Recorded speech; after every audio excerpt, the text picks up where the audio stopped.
Kung Fu Cowboy. Tennis shoes All right, on my welcome to the Kung Fu Cowboy podcast. I'm a And Kung Fu hey, that last one Cowboy. kind of ended in an interesting thing. I guess it was,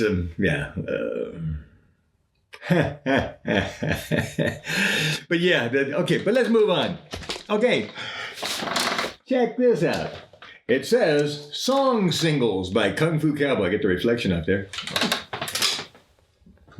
And maybe it says it on the spine. And then on the back here, I started to make the mistake of listing some of them, but I'm up to, well, I've got about 20 American Zen singles we're going to have to get to when I get to those podcasts. The Kung Fu Cowboy has released how many singles so far? 11, I think, as I was kind of starting to organize this a bit. So I'm going to make a podcast for each of my singles, kind of like an advertisement, a promotional thing, but the story behind it and the interest. It's a valuable way to understand what I'm doing. One thing to have a song here, but hey, you understand what the song is and why it's there and might make it more interesting. So that's what I'm going to do. I got to make 11 podcasts now and see if I can do that and call it a day. I'll go one at a time. I'm trying to just catch up with my past, and then I could just kind of like do a podcast as it occurs. I'm not sure whether to make these weekly or bi-weekly. I'm just pumping them out right now. And yeah, I'm not sure. I really don't know. When I'm watching podcasts, you get kind of addicted. I watch these podcasts, like they post 4 times a day, sometimes, 4 days a week, and sometimes 5 days a week. But they got a team, and I hear them talk about their team. So they just have to sit down, do something, and then walk away, and everybody else takes care of everything. Me, I'm going to have to take this thing. It's going to take hours to get all the videos off my phone and upload them.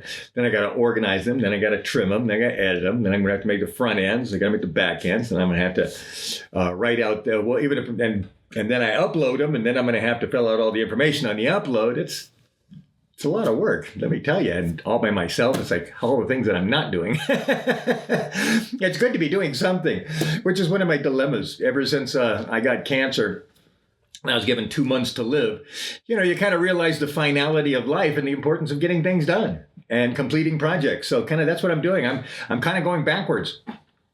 I told you about those 2 American Zen albums I'm going to release from the 90s that were banned by the Native Americans. And I think now they should appreciate them because Native Americans have actually been losing popularity this century.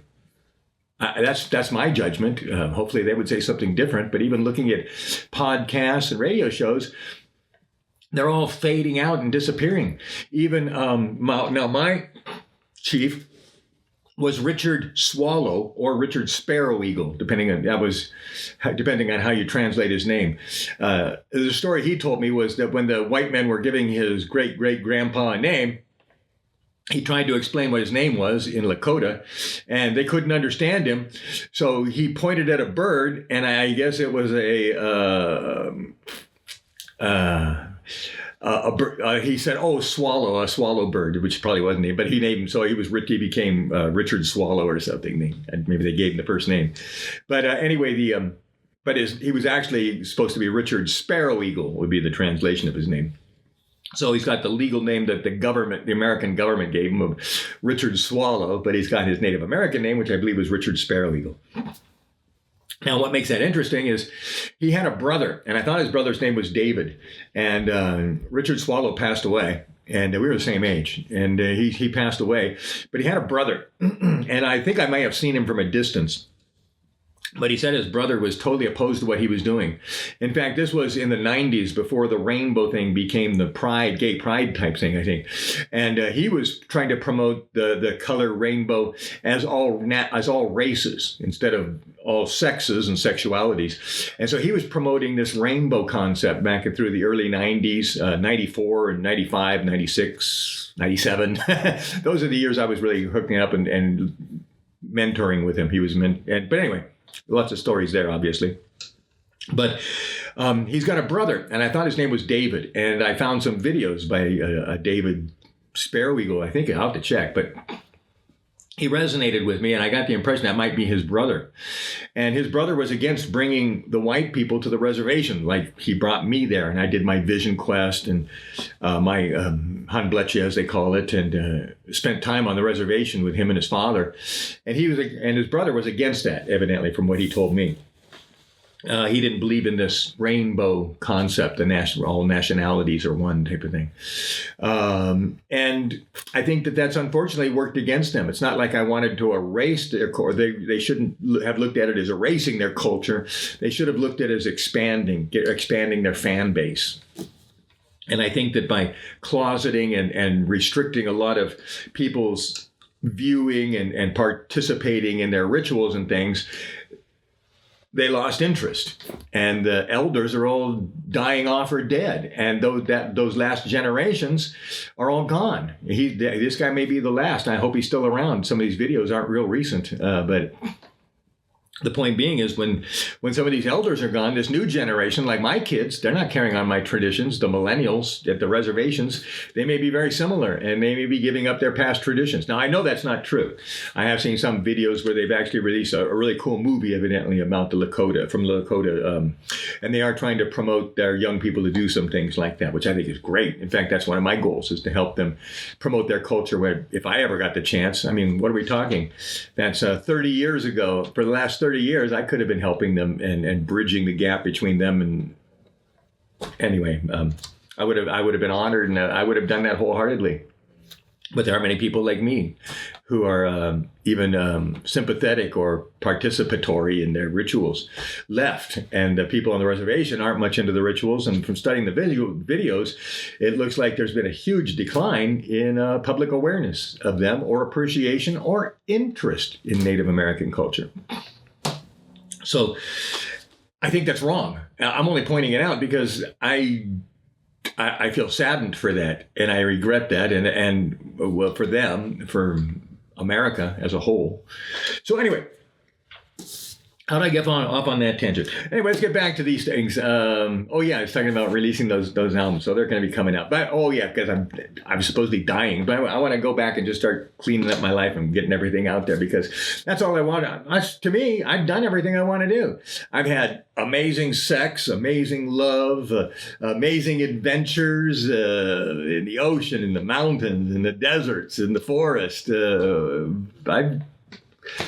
I'm totally pleased and blessed with all the experiences and things I've had. I've had a very, very full life. I have no interest in traveling, no interest in camping, no interest in hunting, no interest in fishing anymore. Not because I don't like them, it's just I don't have time. I've got so much little time left to live. I want to do all my stuff now. I've already done all my adventure part of my life. Now this part of my life is kind of like wrapping it all up and getting my stories, my books, my music, and my movies done, because I've only got couple decades left. And we look at the last 30 years of poverty, anyway, and I might have only 20 years left. So, okay.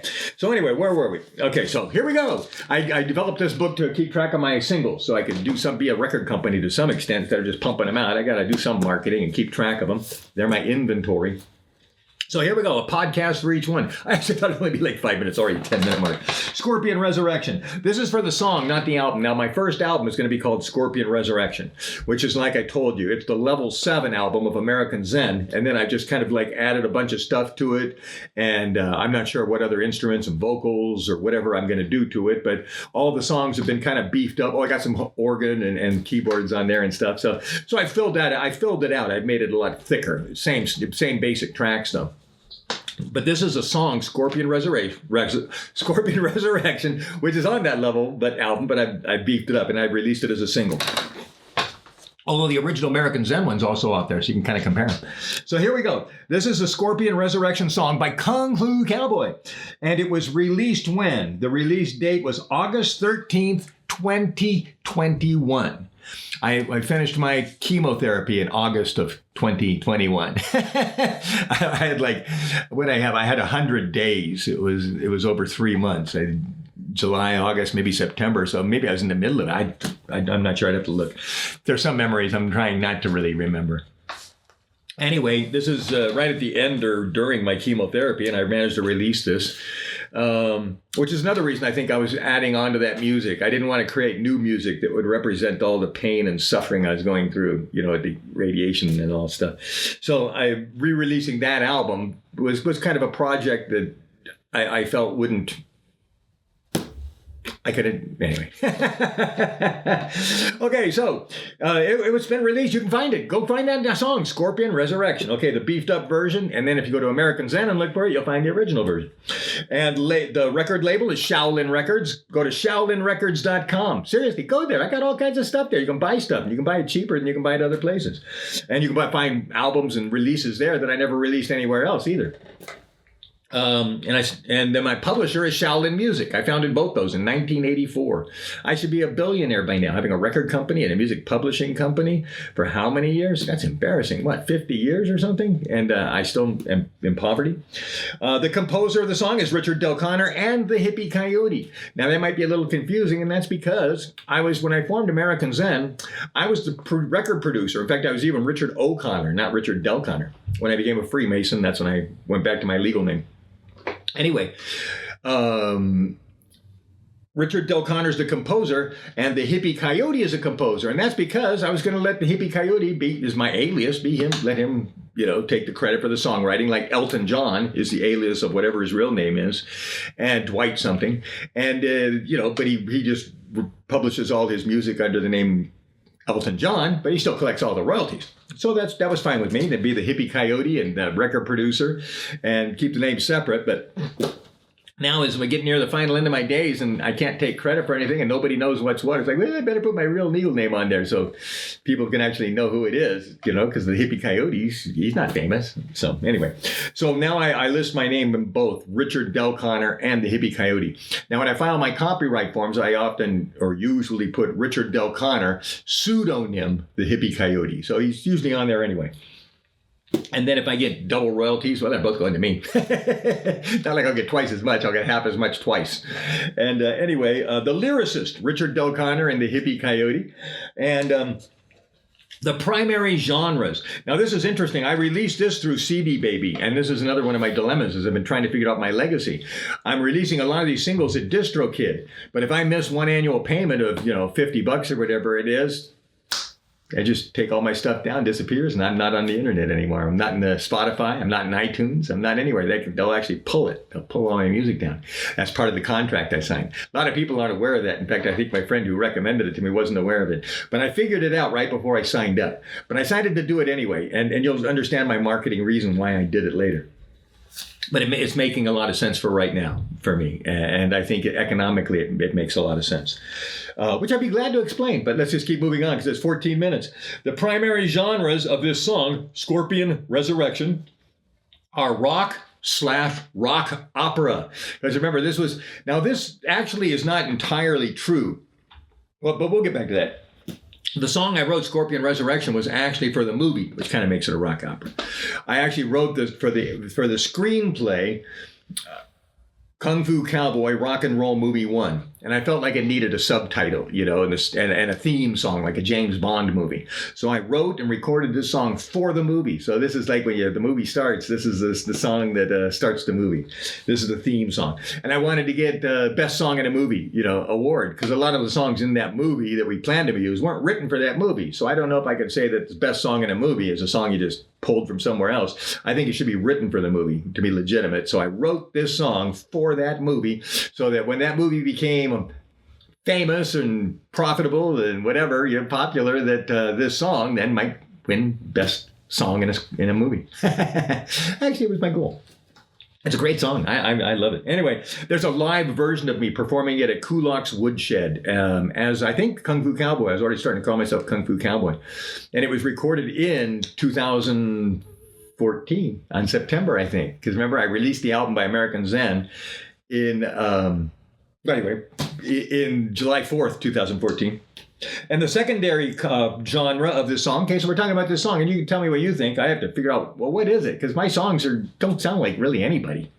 But anyway, it sounds like classic rock. So then my second category is rock, classic rock, because I'm stuck in the 60s and I'm proud of it. Okay, and the mood is featuring guitar. Yeah, it even starts with a little guitar song. Well, actually, maybe I'll put the song on my podcast. My song, I can do whatever I want with it. I can give it to you in this podcast for free if I want. And then you'll go buy the song so you don't have it within the podcast. You can listen to it otherwise. But I'll see if I can throw it on this podcast. sounds like John Lennon, The Doors, and The Who. Okay? And so yeah, that's the song, Scorpion Resurrection. So go get it. It's everywhere. You know, go listen to it. Go buy it. You know, download it. You know, I don't make any money. You go to Spotify and play it one time, I think I get 1/1000th of a cent, 100th of a cent. I mean, if 1,000 people listen to my song, I get a penny. I don't know, it's something totally ridiculous. Not as good as the old radio days when I was even a kid. When I was a kid, you get like 2 cents for playing it on the radio every time they played it. But now you get 1/1000th of a cent. Streaming is really, if selling millions and billions of streams, and I don't know how people do that, but I guess there's a lot of people who are willing to, anyway, you can make some money. But for all of us people who make less than 1 million streams, we're not going to make any money. Get 1,000 streams. What do you get? Maybe $10? $1? It's horrible. Anyway, I'm not making money. And I'm definitely not making money off streaming, but I do sell once in a while something off my websites, but not much anymore. Okay, so anyway, Scorpion Resurrection. Go get the song Scorpion Resurrection by Kung Fu Cowboy or American Zen. Tell me which one you like best. You know, the original without the horns is cool too. You know, and that's, like I said, these old 4-track songs from the 90s. I'm going to leave them 4-track, I decided, because they sound so cool, you know, and that's what they were and that's what they should be. You know, I shouldn't try to fancy them all up. That's what they were intended to be and that's what they are. So I'm excited to release some of those songs that are 4-track. All right, Scorpion Resurrection. Go get it.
We're not homeless, we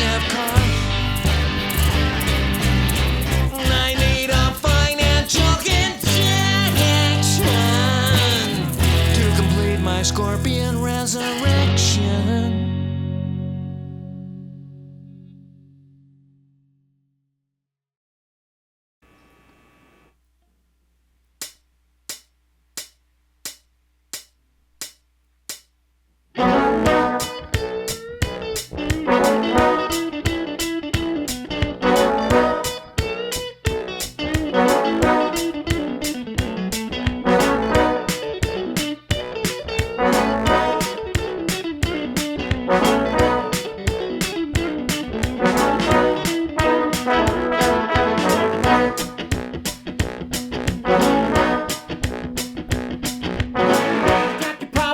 I got mine. You got a dollar, I got a dime. You got a family, wish I had mine. You got a home, committing a crime. I'm sleeping on the street, in the car in the cold and heat. Part-time job's all I find, searching for my peace of mind. Sleeping with the stars. We're not homeless, we have cars.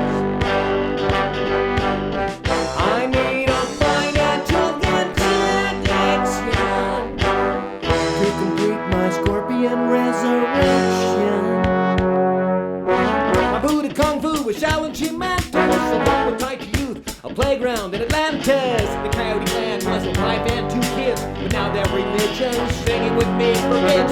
No, I'm not blaming the economy. I'm done shaming those who deserted me. I got resentment for some relatives who failed to help or offer a place to live. Sleeping with the stars. We're not homeless, we have cars.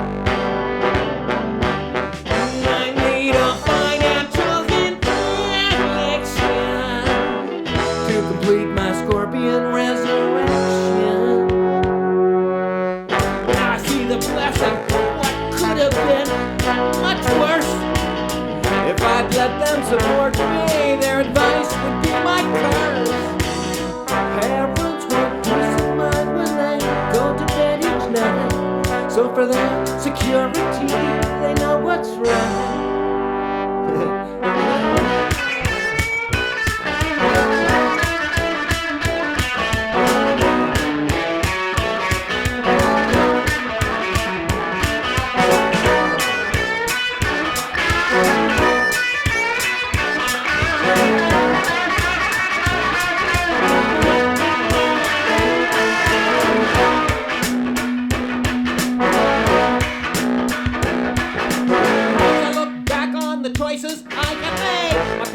See how much I was paid. I haven't lived my life for money. I've been singing songs and writing poetry.